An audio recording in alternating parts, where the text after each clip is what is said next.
There are certain key concepts and principles that English teachers need to know when approaching Common Core state standards. This is a quick exposure to these concepts and principles, but a very important one nonetheless. The first concept that teachers need to be aware of in terms of English language arts is the concept of text complexity. The standard 10 in the English language arts component of the Common Core state standards is pertaining to the range of reading and the level of text complexity. The text complexity concept is one that is a little different and probably new to most teachers of language arts.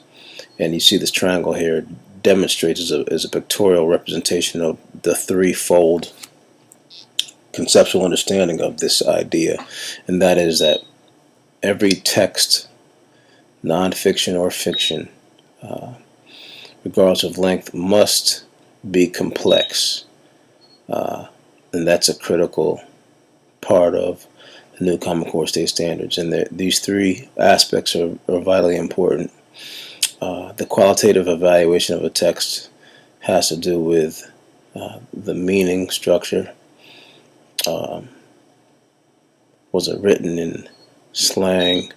Does it have colloquialisms? Or was it written in Elizabethan English? Those are things that pertain to the qualitative evaluation of a text. Also structure as well. The quantitative evaluation talks about or pertains to the readability measures such as lexile measurements, things that you can actually measure. And the last portion of the threefold text complexity idea is reader and task. This has to do with the affect of the reader and also the approach to the task itself. If you have a reluctant reader who's required to read a play, or you have a very skilled reader that's required to read some material that's beneath them, those are factors that play into the text complexity concept. In addition to text complexity, there's depth of knowledge. Now, most of us recall Bloom's taxonomy. This is a more developed and progressive example of Bloom's taxonomy. The depth of knowledge concept is designed, or it's intentionally focusing on that which will encourage critical thinking in the reader in today's English language arts classroom. And the level of thought goes from remembering, which is basically calling out information, through comprehension, application, and then it gets into the more critical, higher order thinking, such as analysis, evaluation, and the last level there is creation or creativity. And this is Karen Hess's cognitive rigor matrix that really helps planning and the design of lessons.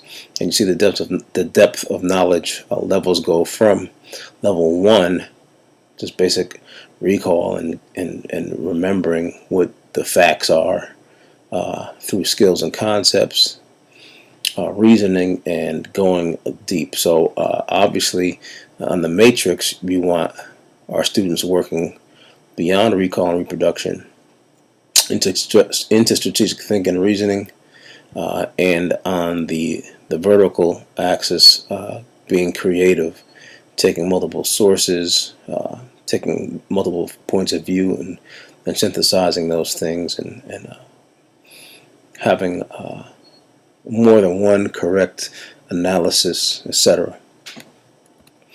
The integration of text as a reflection is connected to the idea of the depth of knowledge and the text complexity concept. The integration of text is the opportunity or the ability of a reader to take several different texts and come up with their own position, or to reflect on several different sources of information and being able to have their own position emerge from them.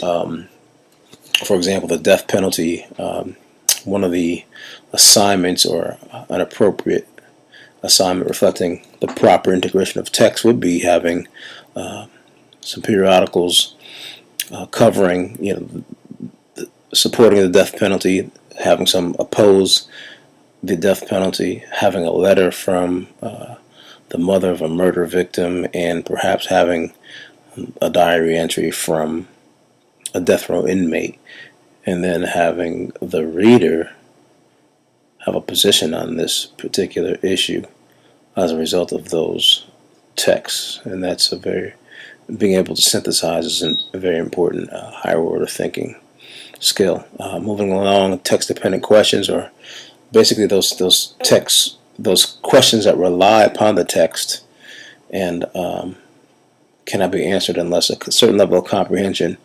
occurs, so that the reader can engage in reflection and a response. For example, asking what the main character said after the bell rang, simple fact from a story, but the depth of knowledge would extend beyond just a simple recalling of facts to perhaps analyzing why someone said it or extending it even further. Another item is vocabulary. Now, vocabulary is rudimentary to any subject area, but the tiered vocabulary structure is important, and it increases in complexity and rigor.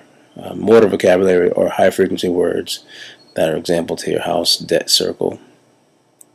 Academic vocabulary are high frequency words that educated individuals perhaps would be aware of, and it's at this level that we want our students to really be able to master these more complex terms. And then there are domain-specific vocabulary terms that are essential and are relevant to specific core subject areas or professional fields, etc.